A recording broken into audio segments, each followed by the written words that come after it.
Department. The victim was inside a vehicle at the time and was brought here to St. Francis Hospital, where he was pronounced deceased. Now, I'm also learning there was a second person who was shot and was also taken to the hospital.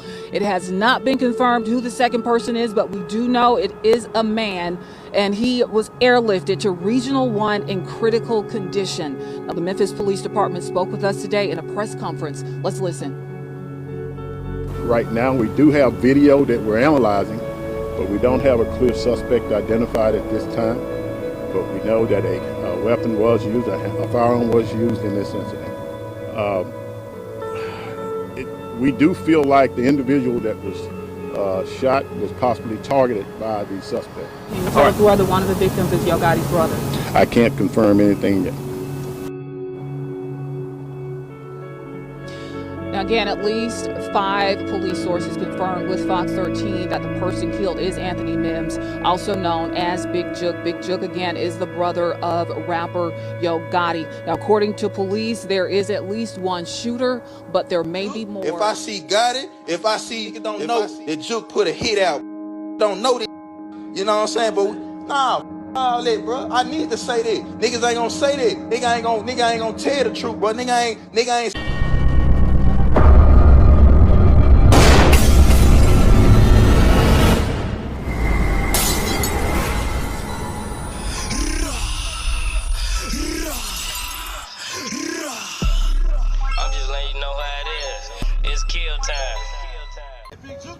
Big Juk dead.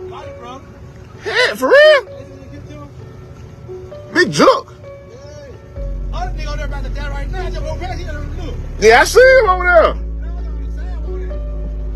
It's a what is a birthday? What is a repass or a birthday party? Oh, both ain't repass.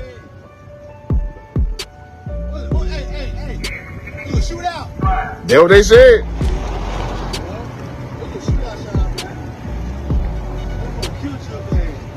Hell no.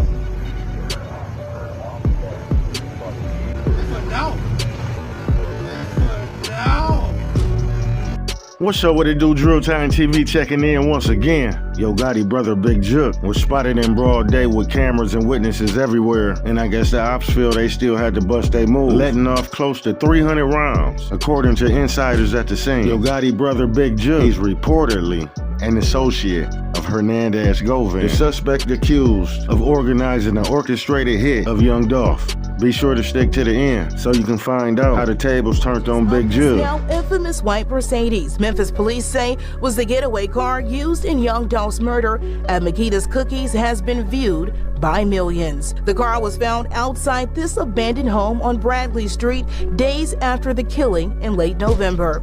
It's the same home seen here in this music video featuring Young Dolph's accused killer, Justin Johnson, also known as Straight Drop. Court records show 43-year-old Hernandez Govan, who was just indicted in the rap star's slaying, along with Johnson and Cornelius Smith, once lived just a few houses down. Neighbors fearing for their lives told us off camera he grew up on the street. A possible connection linking the suspects, as District Attorney Steve Moroy says Govan asked for Young Dolph to be murdered. Mr. Govan has been indicted and is in custody for being involved in the Young Dolph murder. He played the role of the person who solicited the murder. The indictment coming less than 2 months after Govan's daughter, 25-year-old Destiny Govan, an up-and-coming rapper by the name of Lotta Cash Desto, was fatally shot in Houston. WREG also dug into Govan's lengthy criminal history dating back 2 decades, involving drugs, weapons, and assault charges. He's now charged with first-degree murder, attempted first-degree murder, and conspiracy to commit first-degree murder.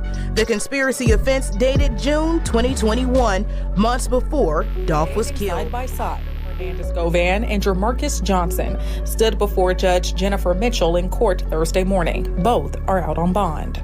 Both of you have bond conditions that you both need to be aware that you are in compliance with. Govan is accused of hiring Justin Johnson and Cornelius Smith to shoot and kill Young Dolph back in 2021. The motive has yet to be revealed.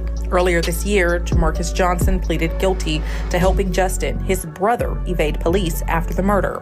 Prosecutors say Jamarcus played no role in the actual shooting and killing of the beloved rapper.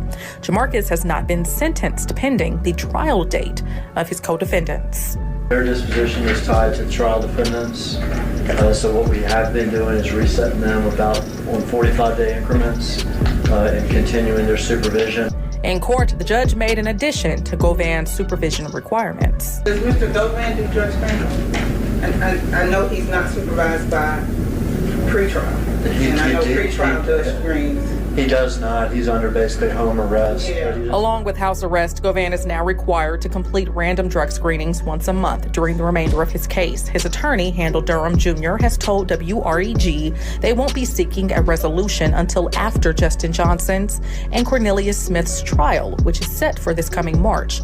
At the time, Durham said there were no plans for Govan to testify against either of his co-defendants. Hernandez Govan went from 3 counts of that there to sitting at the house on ankle monitor with unsupervised probation. Well, damn, Straight Drop brother told him what he told him, and they both back out here on the streets as we speak. Meanwhile, they gathering their motorcades and sliding like rollerblades in the name of Dolph. Man once named as a person of interest in young Dolph's murder has now also been killed. Family members confirmed Joshua Taylor was found shot and killed at Orange Mound yesterday afternoon, leaving that community on edge as they worry who might be next. WREG's chief investigator Jessica Gertler uncovered some new details about Taylor and his possible connection to that young Dolph case. What do you know, Jess? Well, Greg, this goes back to February 2022. Joshua Taylor was named as a person of interest in young Dolph's death, but he was never charged. Tonight, police are remaining tight-lipped about this latest incident. Loved ones shared these photos of Joshua Taylor, a father of 2, the latest victim of gun violence in Memphis. They were too upset to do an interview, but Tellis Taylor, also known as CEO TZ, was found shot to death in Orange Mound Wednesday at Spotswood and Bunton. Those who live nearby tell us Taylor was actually shot the night before, discovered lifeless in a car hours later. MPD says the investigation is ongoing, refusing to answer any questions about the case or whether it has any link to Memphis rapper Young Dolph. In November 2021, Dolph was killed outside a South Memphis cookie store. 3 months later, MPD called Taylor and another man persons of interest. Taylor was reportedly questioned but never charged. Those close to the case tell us Taylor is part of a group, the same group linked to the suspects charged in connection with Dolph's murder. It's sad, it's very sad, it's awful. Taylor's death has left the community on edge, as many fear the violence isn't over, that retaliation will only continue. Last week, Jamarcus Johnson pleaded guilty to 3 counts of accessory after the fact in Dolph's murder. Johnson was accused of helping the alleged shooters, one of them being his half-brother, get away. He has to tell the truth. That's what this was guilty plea is hinged on. He has to tell the truth. Jamarcus Johnson is out on bond. He'll be sentenced in August. We've asked the DA's office if he'll get any protection, but haven't heard back. And going back to Taylor's killing that happened yesterday, loved ones tell us this loss has really hit them hard. They're just devastated, especially for his children. Now, Greg, I just checked my email and I did hear back from the DA's office. They were saying they're limited on what they can say, so their investigation isn't compromised. But of course, we're going to continue to press for answers. Yeah, and you're right. Those left behind are always the ones who suffer the most. I don't paint no bitch beside 2 real niggas. 2 real niggas with a pussy in the middle. Shit y'all used to, you feel me? All this shit, how y'all used to fuck them up, you feel me?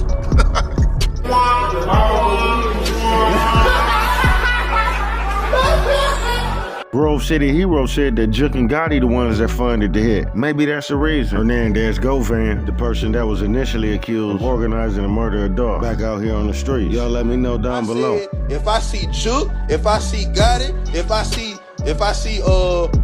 Migo, or if I see Youngster, I'ma get on their ass. This shit ain't got nothing to do with nobody else, bro. I said if I see them folk, because these folks had something to do with it, bro.